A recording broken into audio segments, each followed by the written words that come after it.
کہ رزق پاک نہیں ہوگا تو باطن روشن نہیں ہوگا. یہ بنیادی بات ہے.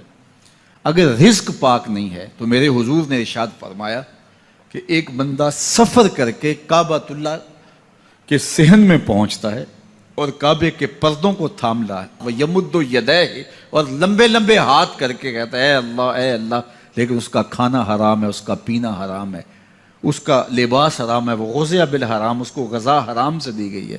میرے حضور نے فرمایا اس کی کوئی دعا قبول نہیں ہوگی.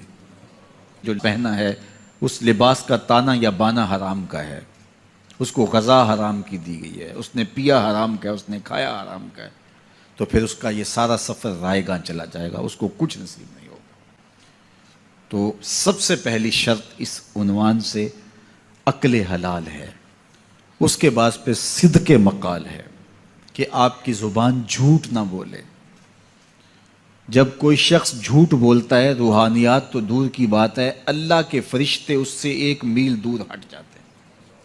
تو فرشتوں کو اللہ نے وہ حساس جو ہے وہ پاکیزہ وجود دیا, اور ان کی حس ایسی ہے کہ وہ بدبو جو انسان بولتا ہے اور لفظوں سے جو اثرات نکلتے ہیں وہ محسوس کرتے ہیں. اللہ کے محبوب علیہ السلام سے پوچھا گیا کہ حضور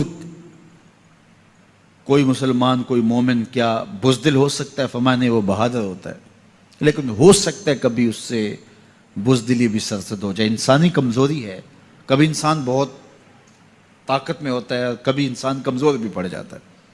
فرمایا ہو سکتا ہے کبھی اس سے ہو بھی جائے. پھر پوچھا کہ بخل کر سکتا ہے؟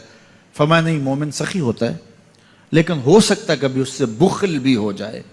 کبھی کبھی دولت اسے اچھی بھی لگنے لگ جاتی ہے, جس طرح فرمایا گیا کہ اولاد مبخلتن مجبنتن, یہ جو اولاد ہوتی ہے یہ بندے کو بخیل بھی بنا دیتی ہے اور بزدل بھی بنا دیتی ہے. جب اولاد نہیں ہوتی تو بندہ سخی بھی ہوتا ہے اور بندہ جو ہے وہ مشکل حالات میں بھی کود جاتا ہے, لیکن جب اولاد ہوتی ہے تو پھر مشکل حالات میں کودنے سے پہلے سوچتا ہے میرے بچے ہیں یتیم ہو جائیں گے. اس کو یہ خیال آتا ہے, پہلے ایسے مال لٹاتا ہے, لیکن اولاد ہو جائے تو پھر وہ اولاد کا سوچتا ہے کہ ان کے لیے کچھ میں جمع کر لوں. تو اولاد فرمایا میرے حضور نے کہ مبخلہ و مجبنہ, یہ بخیل بھی کر دیتی ہے اور یہ کمزور اور بزدل بھی بنا دیتی ہے. وہ وادی جہاں دن کو بھی خوف آئے, وہاں حضرت ہاجرہ نے راتیں بھی گزاری. کتنا دردناک لمحہ تھا جب سحری کا وقت ہوا, حضرت خلیل اللہ دعائیں دے کے رخصت ہونے لگے. حضرت ہاجرہ سلام اللہ نے آگے بڑھ کے اپنے شوہر نامدار کا دامن پکڑ لیا. تمسکت بعضیالہ, دامن پکڑ کے بولی میرے شوہر نامدار, اس محیب وادی میں, اس پہاڑوں کے دامن میں جہاں دن کو بھی خوف آئے, نو نہال معصوم کے ہمراہ مجھے چھوڑ کے کہاں جا رہے ہو؟ حضرت خلیل اللہ نے کوئی جواب نہیں دیا.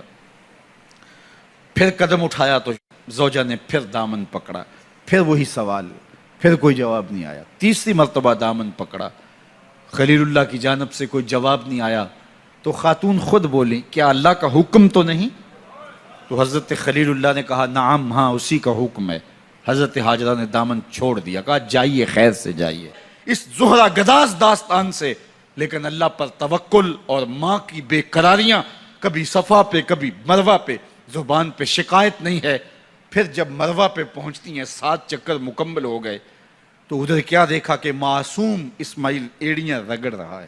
ماں کا دل ڈولنے لگا کہ بیٹا آخری لمحوں میں دوڑی کہ بیٹے کو جا کے اپنی چھاتی سے چمٹاؤں, ہو سکتا ہے 2 قطرے دودھ کے اس کی زندگی کی آس بندھا دیں.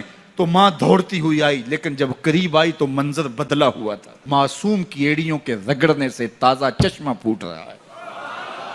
پانی ہے کہ بے قابو ہونا چاہ رہا ہے. آگے بڑھی, جلدی جلدی مٹی کی منڈھیری کرتے ہوئے کہا زم زم رک جا رک جا. اللہ اکبر. ہاجرہ سلام اللہ علیہا نے حضرت اسماعیل کی محبت اور اپنے رب پر توکل کی انوکھی اور البیلی داستان رقم کی. کہا ہاجرہ تو نے بھی حد کر دی, لیکن قیامت تک تیری راہوں کو بھی جلوہ گاہ بنا دیں گے. یہاں اور حضرت اسماعیل مسجد اقصیٰ میں جس کے پیچھے کھڑے ہو کے نماز پڑھتے ہیں, اس امام کے لیے کھڑے ہو کے مصطفیٰ جان رحمت پہ لاکھوں سلام پڑھ لیں تو اس میں شرک کہاں سے آ جائے گا؟